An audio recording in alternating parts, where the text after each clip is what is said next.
1 ივნისია დღეს და სტუმართან ერთად გიერთდებით დღეს ჩვენი სტუმარი გახლავთ ნინო მუსერიძე, ქართულ-გერმანული რეპროდუქციული ცენტრის დამფუძნებელი და კლინიკური დირექტორი, ასევე თეა ჩარკვიანი ექიმი, გინეკოლოგი, რეპროდუქტოლოგი და ხათუნა ჩარკვიანი გინეკოლოგი. ასევე სტუმრად გვყავს 4 ბავშვი მშობლებთან ერთად და ვსაუბრობთ ბიოლოგიური მასალის შენახვაზე, რომლის შენახვაც ქალებმა 35 წლამდე უნდა უზრუნველყონ და ისრუნონ ამაზე. მეგობრებო, დილა მშვიდობის, მოგესალმებით. შეგიძლიათ შემობრძანდეთ. მოგძანდით. მოგძანდით. მე როგორი გაპრანჭული ბაია დავინახე და დღეს ასევე ნინაობა და ნინო გილოცავთ ნინაობასაც პირველ რიგში. მე მგონი კი გამარჯობათ, მოგესალმებით, დილა მშვიდობის. გამარჯობა, გილოცავ დღევანდელ დღეს ვაიმე როგორ ხელი შემადგენლობით არის. ეს როგორი გაპრანჭული ბაიები ხმა ისმის? მამადი და გაპრანჭული ხატად. თან დღევანდელ დღეს მართლა ძალიან მნიშვნელოვანია და ორი დღესასწაულია ესეთი ბავშვების დღე არის, ნინაობა არის და პინტუ არა, ჩემო ნინო, ესე იგი ძალიან საინტერესოა ბიოლოგიურ მასალაზე როცა ვსაუბრობთ და ძალიან მიხარია რომ მოსახლეობის ცნობიერებაც ნელ-ნელა ამაღლდა და უკვე ჩემს ირგვლითაც რასაც ვამბობთ word of mouth-ი უკვე მესმის რომ 35 წლამდე უკვე ქალბატონები გოგოები ზრუნავენ ამაზე რომ თუ ვთქვათ ვერ ვახერხებთ ოჯახის შექმნას და ვთქვათ ბავშვის გაჩენას აუცილებლად ზრუნავთ ამაზე რომ შევინახოთ. აი თუ შეგვიძლია კიდევ ერთხელ რომ ჯერ პირველ რიგში ამ თემაზე დავიწყოთ საუბარი და ჩვენს მოსახლეობას და შემოგვემატებიან რა თქმა უნდა სტუმრები. გამარჯობა, მოგესალმებით. დილა მშვიდობის. ეს ბავშვთა დაცვის დღეს, იმიტომ რომ ეს ბავშვები არიან ჩვენი ცხოვრების, არ ვიცი, ალბათ გამახარისებლები, ჩვენი სიცოცხლე პრაქტიკულად და ახალი ჩვენი მომავალი. ჩვენი მომავალი და ყველაზე კარგი პროფესია გვაქვს თქო რომ ვაბობ ყოველთვის მე ვფიქრობ რომ ნამდვილად ყველაზე კარგი პროფესია გვაქვს იმ ექიმებს ვინც არიან იქიდან გამომდინარე რომ ჩვენი პროდუქტი მაინც პროდუქტია ეს არის ახალი სიცოცხლე და რეალურად დღეს თქვენი დახმარებით საინფორმაციო წყაროს დახმარებით რომლითაც ჩვენ მივიტანეთ ადამიანებამდე ის თემა რომ აუცილებლად ასაკს თავისი მნიშვნელობა აქვს და წარმოიდგინეთ რომ თუ 20 წლის ასაკში ვყინავთ კვერცხუჯრედს, გვჭირდება სულ 8 კვერცხუჯრედი იმისთვის რომ შვილი გავაჩინოთ.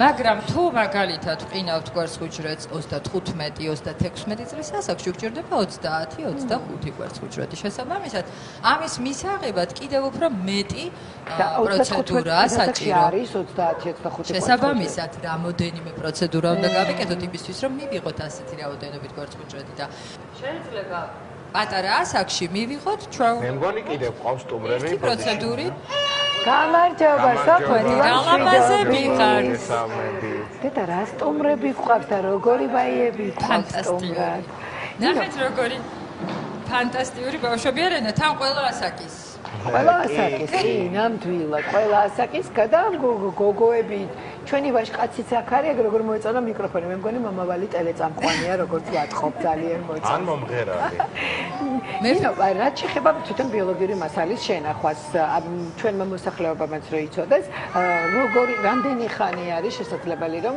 შეინახოს აი თქვა შევინახე და რამდენი ხანი შემიძლია ვიყო მშვიდად რომ აი თქვა ჯერ დრო არა 30 წლის შემდგომ დაბადებულია უკვე ბავშვი გაყინული კვერცხუჯრედი შესაბამისად თუ ადრე ითვლებოდა რომ დაახლოებით 5-10 წლის შემდგომ იწყებოდა დნმ-ის ფრაგმენტაცია, რაღაც პრობლემები იყო დღევანდელ დღეს დამტკიცებულია უკვე რომ 30 წლის შემდეგაც დაბადებულია აბსოლუტურად ჯანმრთელი ბავშვი. შესაბამისად შეგვიძლია ვინახოთ, მშვიდად ვიყოთ აბსოლუტურად, თუ ემბრიონს ვინახავთ, კიდევ უფრო მშვიდად შეგვიძლია ვიყოთ, შეგვიძლია ვიცოდეთ ყველაფერი მის შესახებ. ანუ როგორია ჯანმრთელია გენეტიკურად, რა სქესის არის შენახული გქონდეს და ესეც წინასწარ შეგვიძლია ჩვენ ზოგადად ვიცით და შესაბამისად ანუ პაციენტისთვის ეს ცნობადი არ არის ჩვენ არ მეუბნებით სიურპრიზი უნდა იყოს ყოველთვის სიურპრიზი უნდა იყოს ყოველთვის ჯობია რომ არ ვიცოდეთ და ჩვენთვისაც რაღაც იყოს ის სიახლე რაც ბედნიერებას მოგგვრის და შესაბამისად ვფიქრობ რომ ანუ ძალიან ბევრი წყვილი მოდის დღევანდელ დღეს ახალგაზრდები რომლებსაც მაგალითად სულ არ უნდათ დღეს შვილის გაჩენა კი ემბრიონებს ყინავენ და შემდგომ უკვე 40-45 წლის ასაკში როცა უნდათ მაშინ გააჩენენ არანაირი პრობლემა არ არის ასევე რომ უთხრათ ჩვენს წყვილებს და ზოგადად მოსახლეობას გაყინული კვერცხუჯრე და შეგიძლია ვთქვათ რომ მე რაღაც ასაკი მოვიდა და უკვე შენ აღარ ხარ მზა და ორგანიზმი არ გაქვს მაგრამ სუროგატმაც ჩვეულებრივად არ გჭირდება სუროგაცია ჩვენ 50 წლის ორსულიც 59 წლის ორსულიც ახლა როდესაც შენახული ემბრიონი არ მოვა ის 50 წლის ასაკში მოვა 40-45 წლის ასაკში და შესაბამისად თავისუფლად გააჩენს შვილს არანაირი პრობლემა ჩვენ რეზერვი გველება არ არის პრობლემა საშვილოსთან რომელიც პრაქტიკულად კონტროლის ქვეშ არის კი ბატონო გაბა თუ შეიძლება გაგვაცანით თქვენი სტუმრები ნუ რაც თავარია მე ვფიქრობ რომ ექიმებს გაგაცნობთ და ისინი ვფიქრობ რომ პაციენტებიც იტყვიან თავიანთ სათქმელს. ქალტონი თია ჩარკვიანი ის მინდა გითხრათ რომ GGRC-ის ექიმი ახლა გახდა დღევანდელ დღეს და ძალიან ვამაყობთ იმით რომ ის ჩვენთან არის. შესაბამისად ქალტონი ხათუნამითაიშვილი ესენი არიან ექიმები რომლებიც ზრუნავენ და მე ვფიქრობ რომ ყურადღებას ყველაზე დიდი მნიშვნელობა აქვს ჩვენ სფეროში. იმიტომ რომ ამ ადამიანებს არაფერი არ სკივათ, მოდიან ჩვენთან. შესაბამისად ეს არის ის რაც მათი აბსოლუტური ბედნიერებისთვის არის საჭირო. შესაბამისად ჩვენ ბედნიერი პაციენტი ყავს ისედაც, მაგრამ ყურადღებას ძალიან დიდი მნიშვნელობა აქვს როგორც ორსულისთვის, ასევე იმ ადამიანისთვის, რომელიც უნდა დაორსულდეს. ამიტომ ვფიქრობ რომ აი ყოველი მათგანი ალბათ ძალიან ბევრ ამას იტყვის საკუთარ ექიმზე და საკუთარ ექიმსაც როგორც ახსოვს მათი ისტორია რომ მოდიან და რას გრძნობენ ისინი და რა გამოიარეს ამ გზის სიამოვნებით მოგიშნეთ გილოცავთ პირველ რიგში და ძალიან საინტერესოა მართლა იმიტომ რომ ყოველთვის ძალიან დიდი მნიშვნელობა აქვს პაციენტის განწყობას ექიმისადმი როგორ განეწყობა იმიტომ რომ სულ ვამბობთ ხოლმე ჩვენ მეგობრები რომ რაც არ უნდა ურჩიო ექიმი აი გული უნდა მიუვიდეს და პირველივე შთაბეჭდილებით უნდა დარჩეს მასთან შე რაც არ უნდა ელაპარაკო და აი რომ მოგობათ საერთაშორისო დღე მოგილოცოთ და ყველას ამბავ პატარებს მინდა ვუსურვო იყოს მათი უფლებები დაცული და მშვიდობიან სამყაროში იცხოვრონ და ეს დღე კიდე უფრო გვაფიქრებინებს რომ მხოლოდ დაბადების შემდგომ არ უნდა ვიზრუნოთ მათზე ჩვენ მით უმეტეს ყველაზე კარგად ვიცით რომ ჩასახვის დღიდან მთელი ორსულობის მანძილზე უნდა ვიყოთ სულ ისეთ რეჟიმში რომ ეს ბავშვები ჯანმრთელები მოევრინონ ამ ქვეყანას და სითბოში და სიყვარულში იცხოვრონ და ორსულობა არ არის მარტო ბავშვის მოლოდინი, ძალიან რთული პროცესია, ემოციური, ფიზიკური.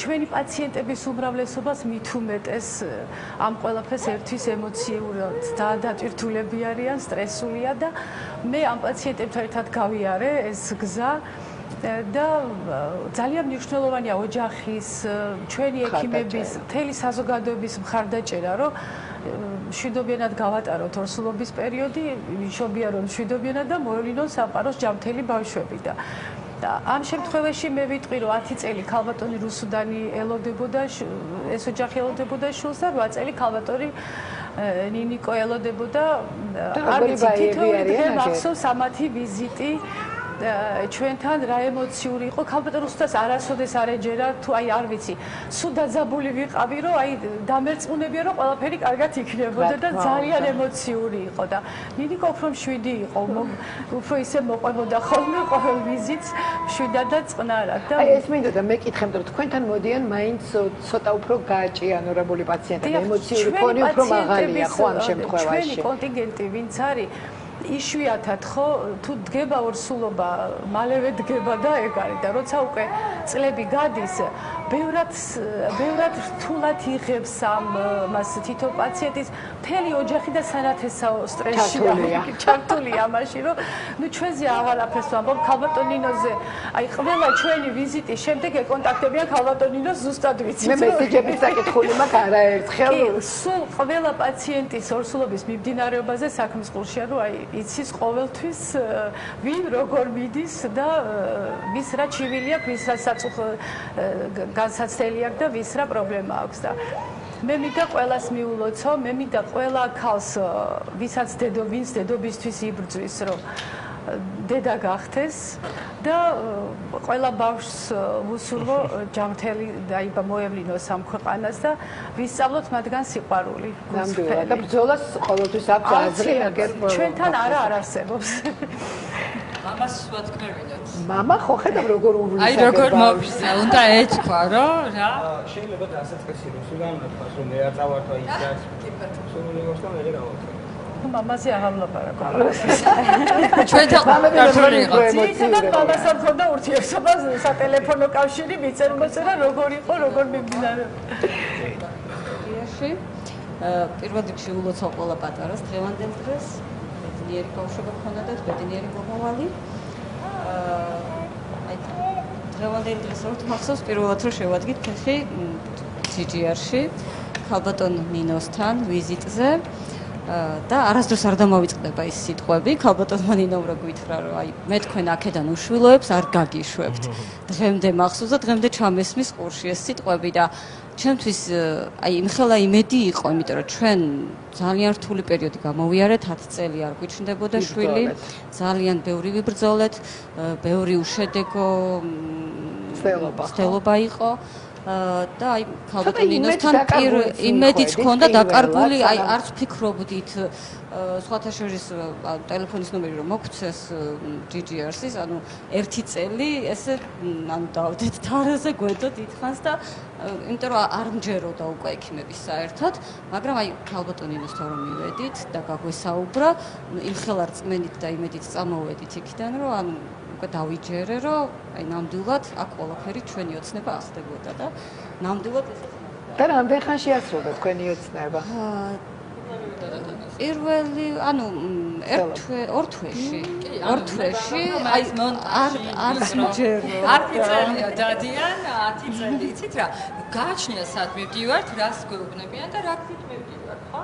მნიშვნელოვანი არის ის, რომ სულ სხვა რამეზე ნერვიულობდნენ და აი ძალიან ნერვიულობდნენ, როცა ესეთ პაციენტი მოდის, ურწმუნოთ. ძალიან რთულია ჩვენთვისაც, იმიტომ რომ ნდობა არა გვაქვს. და ამ შემთხვევაში უბრალოდ უნდა გენდოს. ანუ აი ეს ნდობა და ძალიან დიდ რამეს ნიშნავს და მე არ ვფიქრობ, რომ ანუ აი ეს ყურადღება და ყველაფერი ის, რასაც უხსნი პაციენტს, აუცილებლად უნდა იცოდეს პაციენტმა, რას ვაკეთებთ, იმიტომ რომ როდესაც უხსნი, მანაც უნდა იცოდეს. მე ვფიქრობ, რომ ყველაფერი ისტორია, საკუთარი ისტორია 80%-მა პაციენტების არ იცის, რა გაუკეთა, რატო ისთვის და ასე შემდეგ. როცა იცი, ძალიან მარტივია. ორივე მშობელი ჩართული იყო სრულად. ჩვენ ვისწავლეთ მედიცინა ერთად. იმისთვის რომ რწმენა გქონოდა. ხო, იცით რა არის, დროს ხო ძალიან დიდი მნიშვნელობა აქვს თავიდან როცა ახალდაქორწინებული ხარ. 1 წელი, 2 წელი მაინც ფიქრობ, რომ ჯერ ადრეა და მე უცებ მოიხედავ და 10 წელია გასული და ძალიან დიდი დროა გასული. შემომეორა ახსნა 2 თვე და ის 2 თვეც ანუ იმდენად სწრაფად მოხდა, მოკლედ მიკროფონი უნდა მივედი, არ რაღაცნაირად ხო ნდობა დაკარგული მქონდა ყველას და იქ იმდენად ისეთ თბილისაობად რაღაცნაირად ალბათ ჩვენ უფრო ვიყავით გაღიზიანებულები. სულ ადამიანმა დაგვაწყნა რა, რაღაც სასწაულები იყო იქ რაღაც, ანუ იმდენად შვიდი გარემო, დადებითი აურა ყველანაირად აბსოლუტურად ყველა კედელი მოცულია პატარების სურათებით რა. და როდესაც ცოტა ჩვენ დავშვიდით, გავიაზრეთ მოვხდით რაღაც სხვაგან, აბსოლუტურად განსხვავებულ გარემოში, დაიწმუნეთ. დიახ, ვიწმუნეთ. რაღაცნაირად თქვით, რომ მეტაოდესმე ჩვენი ბავშვის სურათი მოხდება ამ კედელზე. და ქალბატონმა ნინო სხვათა შორის რამდენადაც ვიცი, ნიკოლოზის სტენდი იქ ხო, ის 2 თვე რაც მეუღლე მახსენდა. გაგეცელათ ჩვენ ხო როგორი წელება ხოლმე. არ გაგვეცელა. ხო, სწრაფად. გადავშენდით რომ 2 თვე უბრალოდ რაღაც მარხვა უწევდა, რამე უყურე მარხულობდა და ერთი თვე გადაუწიეს და იმდენად სწრაფად მოხდა რომ გავიგეთ რომ მიკროფონთან ორივე იმდენად სწრაფად მოხდა რომ და ორსულობა გავიგეთ რაღაცნაირად ვერ შევძელით გაგვეცნობიერებინა რა მოხდა ჩვენ ცხოვრებაში რა იმდენად რთული ორსულობა იყო ვიწექით საავტოში რამდენჯერმე და მაგრამ თავარი ის არის რომ ეს პროცესი გავიგეთ რომ ორსულად ვიყავით იყო მეურვე ვერ შევიგრძენით იმიტომ რომ ავიდგეს რაღაც პრობლემები გაჩნდა სერიოზული თუმცა ქალბატონინოს შედეგი რომ გადაუგზავნეთ გილოცავთ ორსულად ხართო და ორსულად ვართ თურმე აღმოჩნდა რომ კი და პროცესი არ გაიწელა, მაგრამ აი ეს პრობლემები გაიწელა. ალბათ ისევ იქინა გამომდინარე, რომ ჩვენ ყოველ დღე კვირაში ორჯერ, სამჯერ დავრბოდით ბავშვი ხოს უმთხავს, ხომ მშვიდობა, ვაიმებით რაღაც. როგორც არის ქალბატონები ნერვიულობენ განიცდიან. და ეს ამ პრობლემების პერიოდში ღამის 3 საათზეც კი მქონია კომუნიკაცია ნინო ექიმთან, დიახ. და არ იყო საქართველოში, არ იმყოფებოდა და არ გიპასუხებს რა სირცხვილია. მეთქი გეხოცები რა სირცხვილია, მითხრა როცა დაგჭირდეთ, რადგან თქვა და დავრეკო.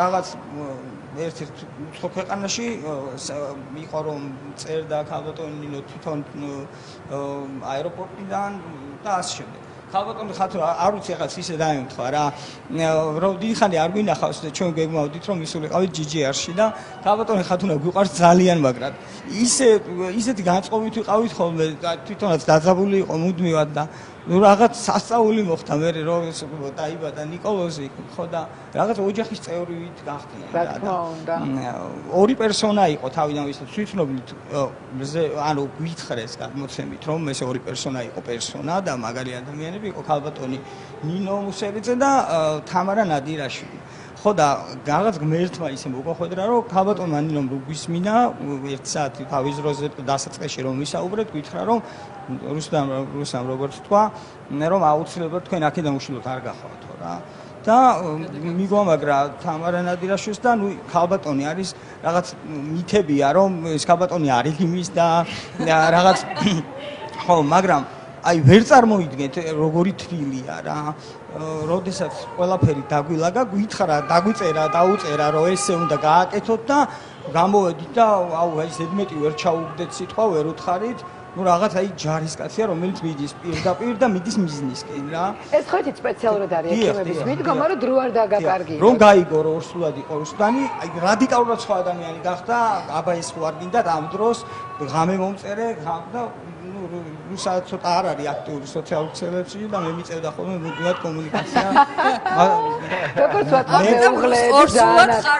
მე მქონდა შორტლისტი ყველა წამლის ზეპირად ვიცოდი თუ რაღაც კომუნიკაცია მქონდა საავადმყოფოსთან მოკითხა და ბევრი გავიარეთ და მნიშვნელოვანია ის რომ ნუ რასაც აკეთებენ ხო რამხელა საქმეა რა მართლა და რამხელა სიხარული პროცესი იმდენად მნიშვნელოვანია ყურადღება მათგან თითოეული ადამიანისგან იქ იმ კედლებში ვინც არიან ვინც ამ რაღაც სასწავლო საქმეს აკეთებენ მართლაც რომ სულ რომ არ ჯეროდეს მარტო აქედან დაგილაგებენ დაგაწყნარებენ ეს ძალიან მნიშვნელოვანია მართლაც რაღაც ჩემი სტერეოტიპები იყო რა ალბათ ჩვენი ცხოვრება იმიტომ გაიწელა რომ 10 წლამდე მოვედით რომ რაღაცნაირად არ მინდოდა რა გჭირს ამაგისო არ გავიკეთოთ არ გვინდა და რაღაც და ბოლოს თუ გავიდა აგერაც იცელი მამას ვამბობდი ეს სტერეოტიპები დაინგრეს რა და ყველას მე ვფიქრობ დიდი პრინცესები გავიცნოთ არ ეწყინოთ იმიტომ პატარა პრინცესა ვერ მიხვდება ეხლა ამას პატარა პრინცესა სულ 3 კვირის არის სიგოგონები გავიცნოთ მოგესალმებით გილოცავთ ყველას ბავშვთა დაცვის დღეს ყველა პატარას უსურვებ ბედნიერ ბავშვობას სიმბოლურია ალბათ რომ დღეს მე აქ ვარ ჩემს შვილებთან ერთად ტყუპებთან ერთად ბარბარისთან და ანასტასიასთან ერთად ისინი მალე უკვე ხდებიან 6 წლის ვემზადებით ცხოვრების ახალი ეტაპისთვის სკოლისთვის და ეს ყველაფერი ჩვენ შემთხვევაში თეა ჩარკვიანთან ერთად ჩვენ არაჩვეულებრივ ექიმთან ერთად მოხდა 6 წლის წინ მაგრამ ყველა ფერი რაც აი ამ გარემოებასთან იყო დაკავშირებული დეტალურად მახსოვს და რა თქმა უნდა მახსოვს ის სიკეთე რაც თეამ ჩვენი ოჯახის მიმართ გააკეთა და ვფიქრობ რომ არც არასდროს არ დამავიწყდება ჩვენ შემთხვევაში შემთხვევაში ეს გზა ცოტა უფრო რთული და ხანგრძლივი იყო. მალევე, როდესაც მე გადავწყვიტე გამختარიყავი დედა, ჩემ შემთხვევაში დაისვა. მე ჯერ რო გადაწყვიტე რომ უნდა დაქორწინებულიყავი. საფო მთელი სამეგობრო ამაში ვიყავით. შენ თუ შემახსენებ ამას, საფო უნდა დაქორწინებულიყო. შემახსენებ ამას, კი, ანუ გადავდგე გმირული ნაბიჯი და შემდეგ უკვე მალევე რა თქმა უნდა მინდოდა გამختარიყავი დედა, მაგრამ ჩემ შემთხვევაში სამწუხაროდ დაისვა სამედიცინო დიაგნოზი, უშვილობა. ამ დიაგნოზის მიღება ჩემთვის არ იყო მარტივი, დამჭირდა გარკვეული დრო, რომ ეს ყველაფერი გამიანალიზებინა, მიმეღო, მაგრამ ამავდროულად იყო ძალიან კარგი საბედნიერო გამოსავალი, რაც არის ინვიტრო განაყოფიერება, ხელოვნური განაყოფიერება და თითქოს და სწრაფად მივიღე ეს გადაწყვეტილება, რომ ამ გზით უნდა წავსულიყავი. მაგრამ აი ჩვენ დღეს ბევრს საუბრობთ დროზე. მიუხედავად აი ჩემი სისწრაფისა, დრო შეიძლება ითქვას შედეგამდე მაინც გაიწელა. ეს იყო ჯამში 5 წელი, იყო მრავალი კვლევები, ჩემი სხვადასხვა მიმართვიანობა. მით უმეტეს შენ სამედიცინო სფეროსთან ისეთი კონტაქტი, რომ უფრო რთული გასაგების იქნებოდა, სტრესული. თითქოს ჩემ შემთხვევაში ეს ყველაფერი უფრო სწრაფად უნდა წასულიყო, მაგრამ იცით, აი ერთი პროცედურიდან მეორე პროცედურამდე, ერთი კვლევიდან მეორე კვლევამდე დრო ძალიან სწრაფად გადის. და შემდეგ ჩემ შემთხვევაში იყო სამწუხაროდ საწყის ეტაპზე წარუმატებელი მცდელობები. შემდეგ უკვე უფრო კარგი და პოზიტიური გარემოებას მივახოდეთ. საბოლოო ეტაპზე ჩემს მკურნალობაში ჩაერთო ექიმ თია ჩარკვიანი, მასთან ერთად გეგმავდით, ნაბიჯ-ნაბიჯ მივდიოდით და ყველა თავის ისტორიას იხსენებს და აი მე მქონდა ერთი მომენტი, რომ მიუხედავად აი ამ გრძელი გზისა, ყოველთვის მჯეროდა, რომ აუცილებლად წავხდებოდი კი, დედა. კი ვიაზრებდი, რომ ეს ყველაფერი ძალიან რთული იყო, თეასაც ძალიან ბევრი შეკითხვებით ვაწუხებდი. ყველანაირად თეა გვერდში მედგა, მაგრამ აი ამ რწმენას ნამდვილად არ უკარგავდი და თეას კაბინეტიდან, როდესაც აი გამოდიოდნენ მომავალი დედები უკვე გახარებული, გაბრწყინებული სახეებით, აი ვამბობდი, რომ მე როდის გამოვალ აი ამ ოთახიდან აი ესე და სულ რამოდენიმე საფეხური იყო ხოლმე ჩამოსასვლელი და აი ამ საფეხურს როდის ჩავიბედქო. აი ეს მქონდა რაღაცა ესეთი ვიზუალიზაცია, რომ ეს აუცილებლად ჩემ შემთხვევაში უნდა მომხდარიყო და მართლა ძალიან ცოტა მამამისს გვედნიერი წოდება. ქალბატონი თეა და ესეთი ჩვენიერი წყობების ზედა და თეას ძალიან დიდი მადლობა ამისთვის. ძალიან მაგარია. თქვენც რო გითხრათ. უკვე 18 წელია ვმუშაობ და ძალიან ბევრ პაციენტთან მქონია შეხება. ეს პაციენტი იყო საქართველოს მოქალაქე, უცხოელი პაციენტი, არ აქვს მნიშვნელობა რასას, არ აქვს მნიშვნელობა მათ საცხოვრებელ გარემოს, უნაყოფობა, როცა ხალი უკვე სურს და უშვილოსნობა და მას დიაგნოზი უშვილობას ყველა ერთნაირად განიცდის.